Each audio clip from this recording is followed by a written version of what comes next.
aswang, engkanto, multo, at mga kababalaghang nagdudulot ng takot na mahirap matanggal. Subalit nang iniwan niya ako, ay mas natakot na akong magmahal.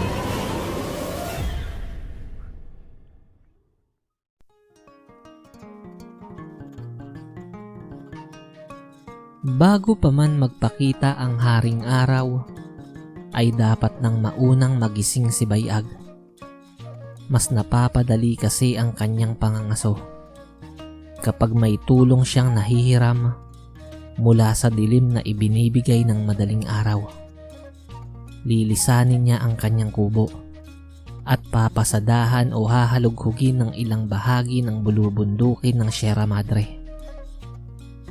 Kahit papaano ay may biyaya pa ring ibinibigay ang kalikasan. Walang araw na hindi siya nakasusumpong at nakahuhuli ng baboy ramo, ligaw na manok, at iba pang hayop. Sa ganoong paraan niya lang kasi kayang buhayin ang tribong kumupkup sa kanya noong musmus pa lamang siya. Pagpapakita na rin ito ng pagmamahal at pagtanaw ng utang na loob. Sa kanyang marahang paglalakad ay nakarinig siya ng mahihinang kaluskos sa isang bahagi ng lokasyong kinaroroonan niya. Papalakas iyon ng papalakas at tila papalapit sa kinatatayuan niya. Marahan niyang ikinubli ang sarili sa halamanang may makakapal at malalapad na dahon. Iniumang ang hawak niyang pana. Ibinala ang palasong napakatalas ng uso. Nang dumikit sa tali ang kabilang dulo ng palaso, ay agad niya itong binatak at itinutok ang pana sa pinanggagalingan ng kaluskos.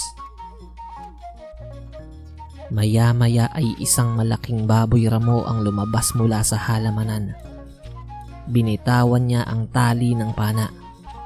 Sapul sa leeg ang baboy ramo. Nakatakbo pa ito pero maya-maya ay tumumba rin sa lupa. Lumabas mula sa pagkakakubli si Bayag. Nilapitan ng nakabuwal at humihingal na hayop. Hinila ang nakatusok na palaso sa leeg nito. Bumuluwak ang masaganang dugo mula roon. Dahil sa dugong umaagos sa lupang nagmumula sa butas na leeg ng hayop, ay nakaramdam si Bayag ng pag-iinit ng buong katawan. Bagamat bahag lamang ang kanyang suot, ay hindi magawang pawiin ng lamig ng pangmadaling araw na hangin ang init na iyon. Unti-unting humaba at tumikwas ang matutulis niyang pangil mula sa kanyang bibig. Nagsitulisan din ang mga kuko niya sa kamay at paa. Ang kaninang matipunong pangangatawan ni Bayag ay mas lalo pang naging matipuno. Mas lumaki, lumapad at bumukol ang mga kalamnan noon. Akma niyang ngangasabi ng leeg ng hayop kung saan nanggagaling ang umaagos na dugo ay sumagi sa isip niya ang kanyang mga katribo. Ang mga matatandang tanging tungkod na lamang ang nagsisilbing lakas. Mga kaedaran niyang binatilyo at kadalagahang pagod sa maghapong pagtatanim at ang mga batang naguguhitan ng matatamis ng ngiti sa labi kapag nakakakain ng inihaw sa apoy na baboy ramo. Ang mga isiping iyon ang nakapagpanumbalik sa kanyang dating anyo. Umurong ang matutulis niyang pangil at tila sumuko ang mga iyon kapalit ng kapayapaan. Hindi niya maatim na mapupunan ng kanyang nauuhaw na lalamunan ng dugo ng hayop na nakalaan para sa mahal niyang mga katribo. Mas mainam pang kumalam ng matindi ang kanyang sikmura kesa maramdaman niya ang pagkadurog ng puso sa tuwing hindi niya nakikitaan ng matatamis ng ngiti ang mga matatanda at kabataan ng kanyang tribong kumupkup sa kanya. Binuhat niya ang nakabulagtang hayop at ipinasan sa balikat. Sabay tinungo ang daang tumutumbok pabalik sa lokasyon ng kanyang tribo. Sumisilip na ang araw nang siya'y makabalik. Sinalubong siya ng ilan sa mga kalalakihang nakasuot din ng bahag. Ipinasa niya sa mga ito ang pasan na hayop. Ang mga ito ay nakagawa na rin ng isang malaking siga. Magkakatulong nitong initsa sa nagbabagang apoy ang patay na baboy ramo. Ilang minuto ay hinango rin ang hayop mula sa apoy. Saka nilinis at pinira-piraso. Naglabasan na rin mula sa kani-kanilang kubo ang mga kababaihan ng tribo at tumulong sa pagluluto ng hayop na huli ni Bayag. Kasunod noon ay ang mga batang nagtataglay ng matatamis ng ngiti habang naghaharutan at naghihintay maluto ang mga pagkaing karne mula sa hayop. Pinagsaluhan ng buong tribo ang karning nilahukan din ng iba't ibang uri ng bungang kahoy. Binusog ng kalikasan ng buong tribo na hindi hihigit sa 200 katao ang bilang. Binusog ng tanawing iyon ang puso ni Bayag. Larawan ng isang payapa at masayang pamayanang malayo sa kaguluhang nangyayari sa kapatagan. Isang nanginginig na kamay ang pumatong sa balikat ni Bayag. "Kamusta, Bayag? Anak, kamusta ang pangangaso?" Nilingon niya sa likuran ng nagmamay-ari ng tinig. Si Apo Abukay, ang pinuno ng tribo, ang tumatayong ama ng kanilang pamayanan, ang tumuring sa kanya bilang isang tunay na anak. Hinawakan ni Bayag ang nanginginig na kamay ng matanda na nakapatong sa kanyang balikat at marahan niyong pinisil. Isang pagtango at matamis na ngiti lamang ang naging sagot nito sa matandang kanyang itinuturing na ama. "Kamusta ka pala, anak?" Muling tanong ng matanda matapos umupo sa kanyang tabi.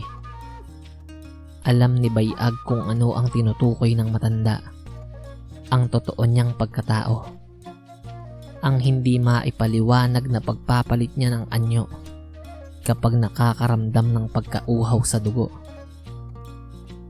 "Apo, hanggat andyan po kayo na gumagabay sa akin, habang andito ang mga katribo natin, may pinaghuhugutan pa rin ako ng lakas para pigilan ng pagiging halimaw ko." Iyon lamang ang naisambit ni Bayag. Sabay ibinalik ang atensyon sa mga katribo niyang nagkakasiyahan. "Apo, katulad ninyo, sila rin po ang tahanan ko. Kinupkup niyo po ako at pinalaking mabuting tao. Ang ating tribo ang nag-iisa kong tahanan na hindi ko pagsasawaang balik-balikan. Poproteksyonan ko ito sa lahat ng pagkakataon." Sinserong tinig niya habang aliw na minamasdan ang nagkakasiyahan niyang mga katribo. Isinampa ng matanda ang nanginginig na bisig sa mga balikat ni Bayag. "Anak, poproteksyonan din kita sa lahat ng pagkakataon." Tinig ng matanda. Sila lamang ang nakakaalam ng sikreto ni Bayag, ang pagiging halimaw nito. Isang umaga, muli ay nakasilip na ang araw at dinidilaan ng kabuuan ng kabundukan ng Sierra Madre. Kagagaling lang noon ni Bayag mula sa pangangaso. Bit-bit ng kanyang mga kamay ang hihigit sa 10 pirasong patay na manok. Ngunit hindi ang masasayang mukha ng mga katribo niya ang sumalubong sa kanya, kundi ang mahigit 20 kalalakihang may mga bitbit na matataas na kalibre ng baril at mga kagamitang pangputol ng puno. Mababakas sa mga mukha ng mga katribo niya ang takot, lalo na ang mga kababaihan, mga matatanda at mga bata. "Sino kayo? Anong kailangan niyo sa amin?" Tanong ni Bayag sa mga kalalakihan. Wala kaming kailangan sa inyo. Ang kailangan lang namin ay ang mga puno rito sa gubat. Sambit ng isa sa mga armadong lalaki. Puputulin ninyo.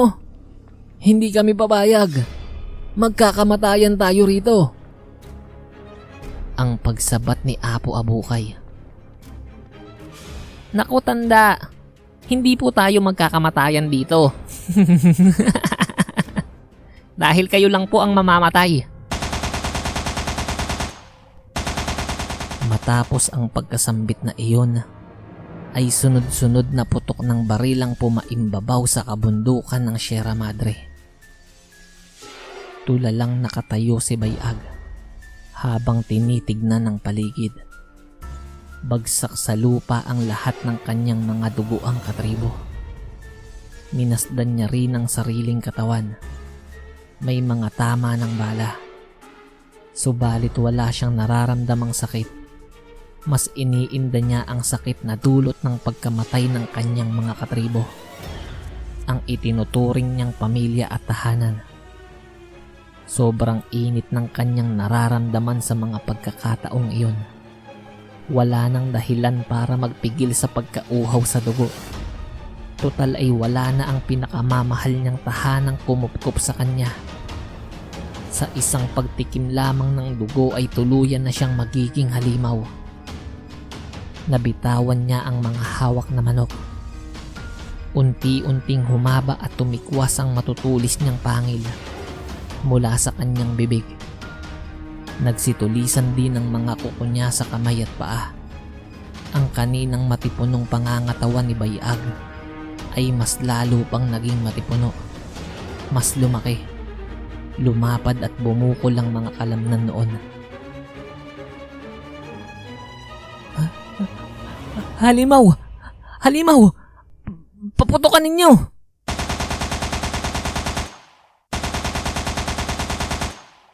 Tinig ng mga armadong lalaki.